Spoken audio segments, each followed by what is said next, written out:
This is the historical account of La Paz. They wanted to know about it and they asked me. I'll tell what I know and have heard. When I tell this story, as the story progresses, it will become unbearable. It is heartbreaking. There is no old person or grandparent living in this generation who can tell this historical account. This is not just a story. It is true. It actually happened long ago. I heard it from my grandmother, who was very young and was among the ones who took the long walk. She saw what happened. When she told this story, she would cry. I will tell her story.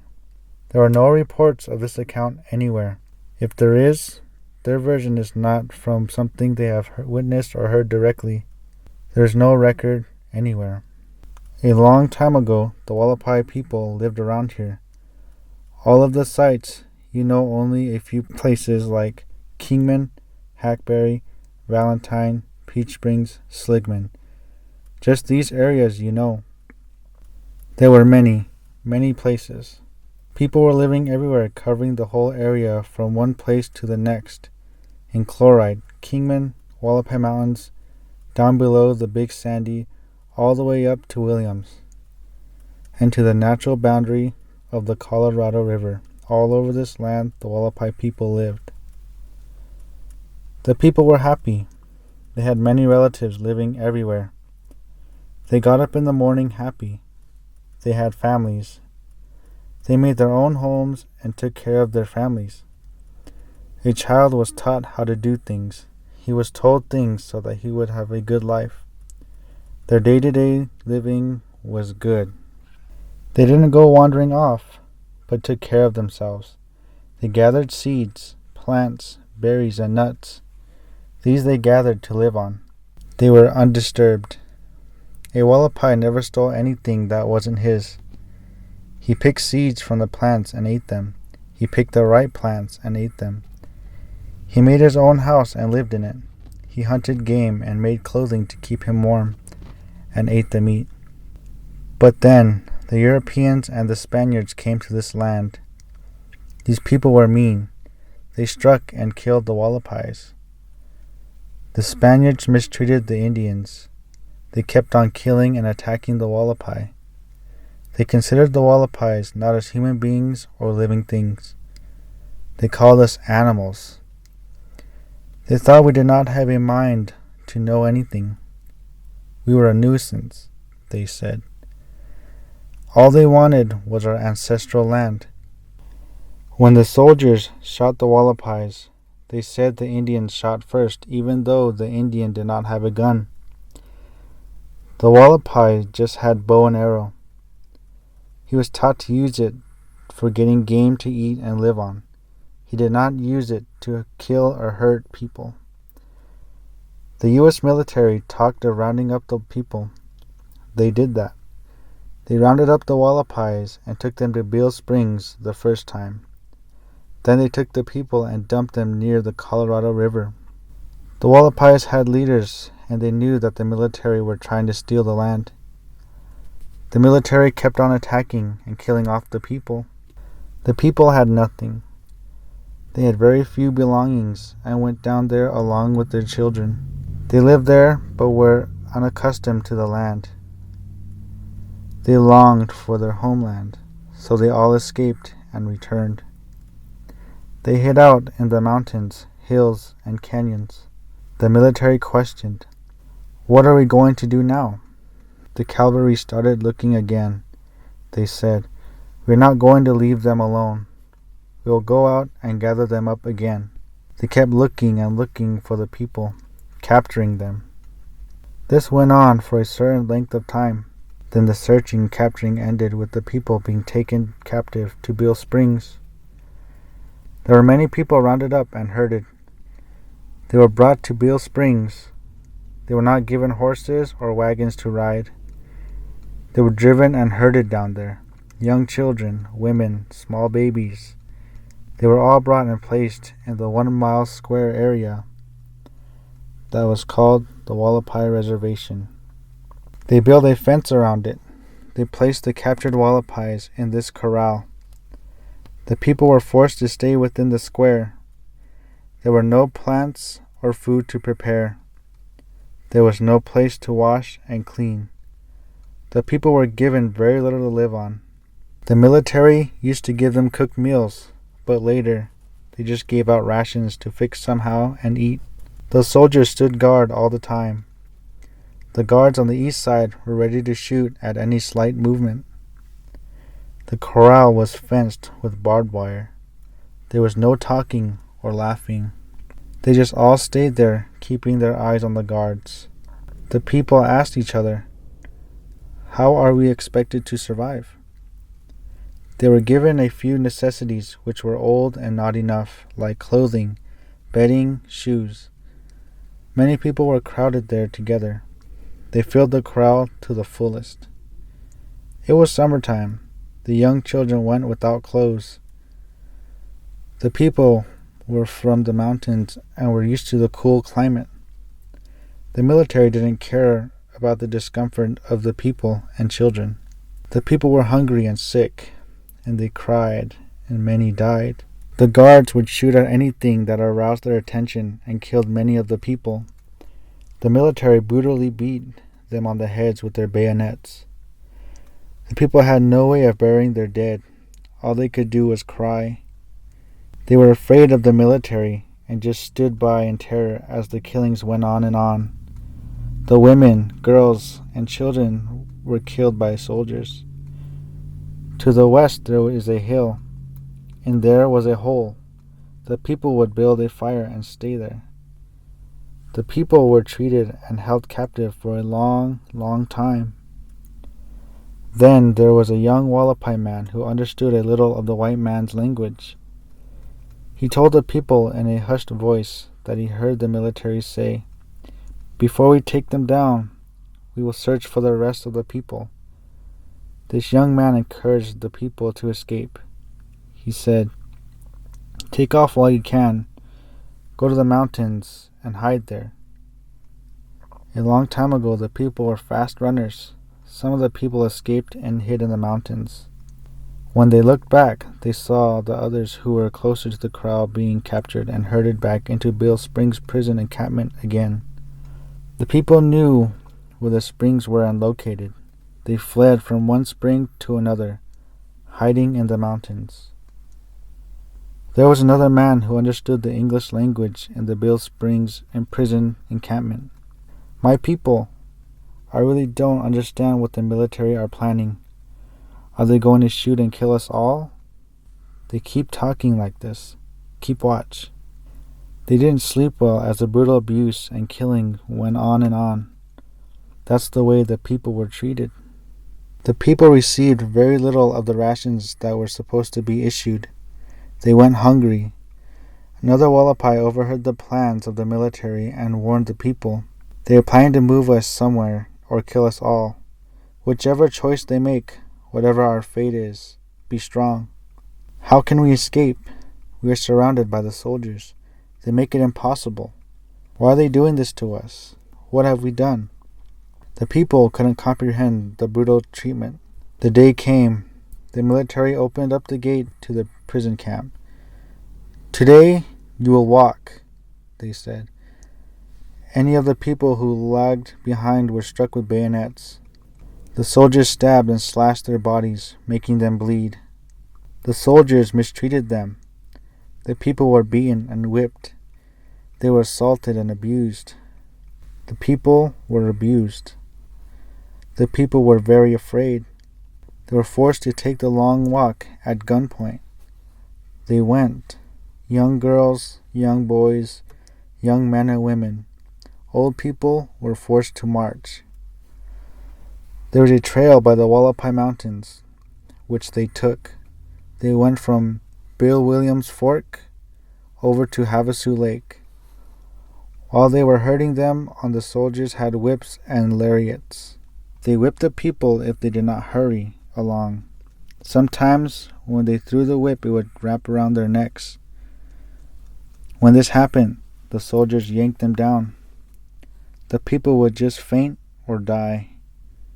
The sick and injured were left to die on the trail. The soldiers used the butt of the guns to beat the people. The people were brutally beaten. The young girls when they got one, were abused. They were dishonored and ridiculed.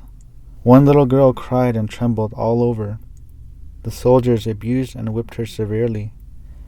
The young children cried out, but were beaten severely. The soldiers beat them with their guns. The soldiers killed and killed. They killed many of the Hualapais. My grandmother led and guided her grandfather. Everyone cried. The old man said, "I am thirsty. I am hungry. I am very tired. My feet hurt." My grandmother, as a very young child, held onto his hand. He said, "Grandchild, it is about time. Sit here. Stay here." The soldiers saw him resting. They threw the rope round his neck, dragged him, and left him at a distance. He cried, "Grandchild, wait for me. Wait for me." She saw him laying there with tears streaming down his face. He is almost dead, she thought. She was afraid to go to him because of her fear of the soldiers. They went and whipped him again. This time, they killed him. Many people, young and old, were left dead along the trail. The people were stripped naked and were forced to walk on and on. The people cried out loud, "What's wrong with our homes? Why do you treat us this way? Where are you taking us?" Even if the people did no harm or anything wrong, they were brutally beaten and killed. The soldiers rode on horseback and they surrounded the people on all sides. They beat the people on their backs, whipping them black and blue to make them hurry along. At some place they stopped to sleep. They had been told to take their own food to eat. They took what little ration of flour they had, and that's all they had to eat. The soldiers did not cook or fix any food for them to eat. They mixed flour in a pot of water and drank that. The people were very tired and exhausted and would fall asleep when they reached a resting place. During the night they mourned, crying, "My sister, my brother, my children, my grandparents. Be strong. Take care." They cried in sorrow. "When the sun rises, will we still be alive? Maybe they will shoot us all when we reach our destination." They continued their forced march. Many people died along the way. Many of the young children were injured or sickness overtook them, and the older children had to carry them on their backs. Weak and maimed, they assisted each other in this forced march. It must have been 2 or 3 nights before they reached the La Paz. There were many people who started out on this march, and half of them arrived at La Paz. When they got there, it was horrible. It was late spring, and the intense heat was unbearable. The people were given flour rations, which were poisonous. When the people ate it, there was an epidemic of a bad case of dysentery. Many people got sick and died. The sickness and deaths continued. Young men would be seen walking around. Then, during the night, children and old people would be pronounced dead. The people mourned wailfully. They buried the dead in ditches, sand, washes, or anywhere. Many, many people died and were buried at La Paz. The treatment of the people at La Paz was worse than the forced march or at Beale Springs prison encampment. La Paz was located about 2 or 3 miles from the Colorado River. The wasteland was very dry, sandy, and sterile. There were a few shrubs and cat's claw and arrowweed. There was no shelter and protection from the hot sun. The food they rationed was no good. Many items were flour and coffee. They fixed this somehow and ate. More people died. The cycle of sickness and death continued.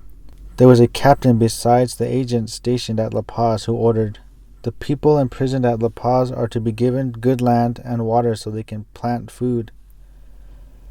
This was the plan, but the agent at La Paz did not follow the order. The people were not given any seeds or plants to grow.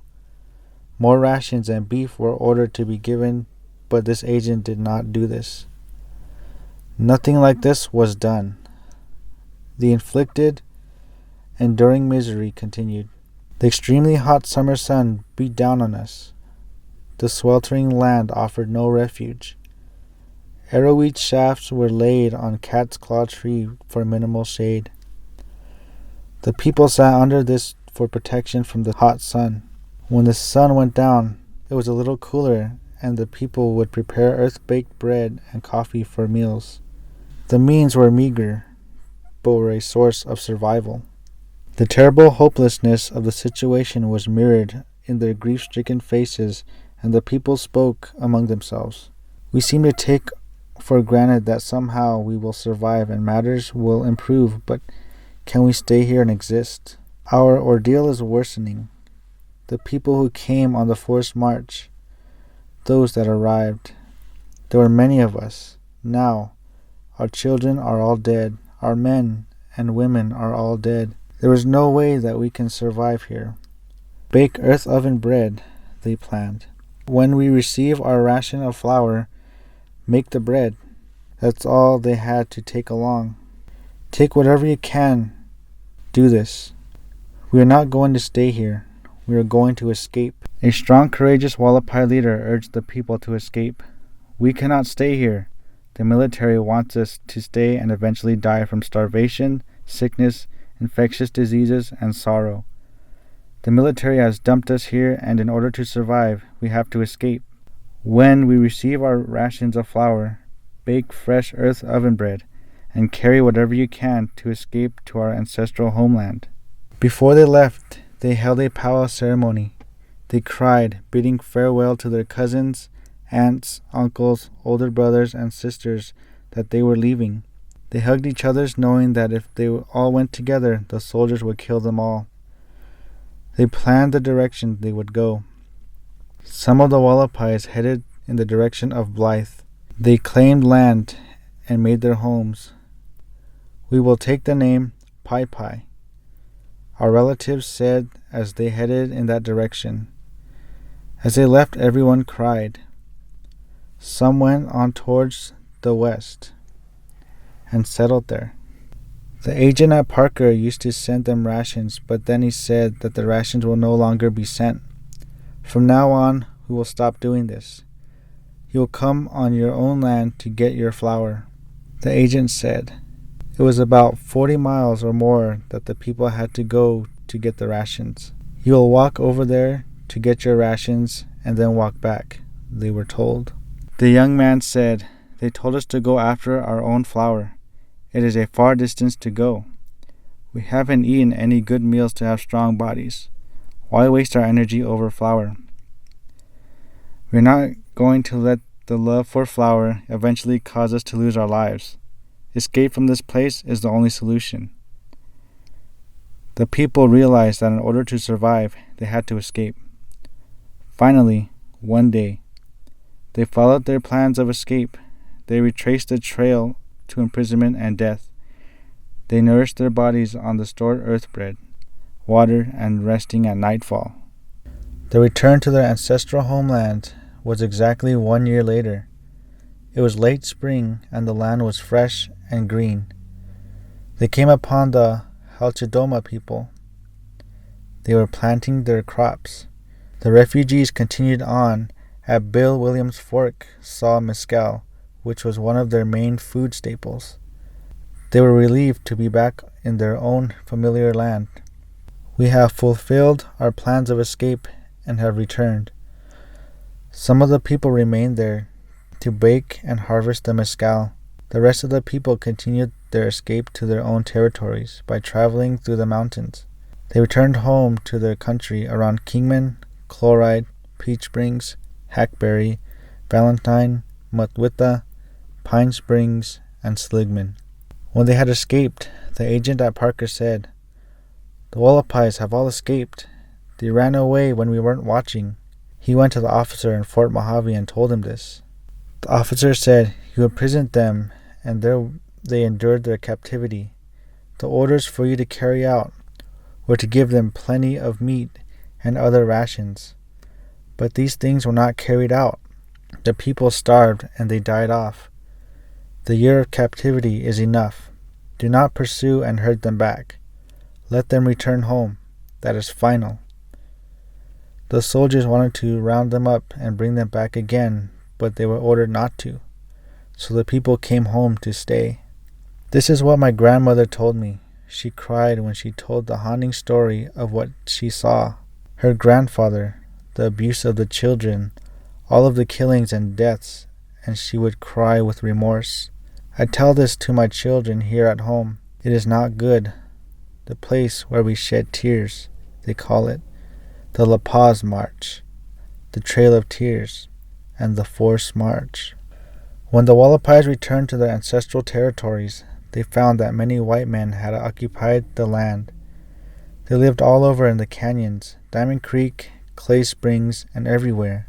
On January 4th, 1883, President Chester A. Arthur signed an executive order creating a 997,405 acres of reservation land around Peach Springs, Arizona for the Hualapais.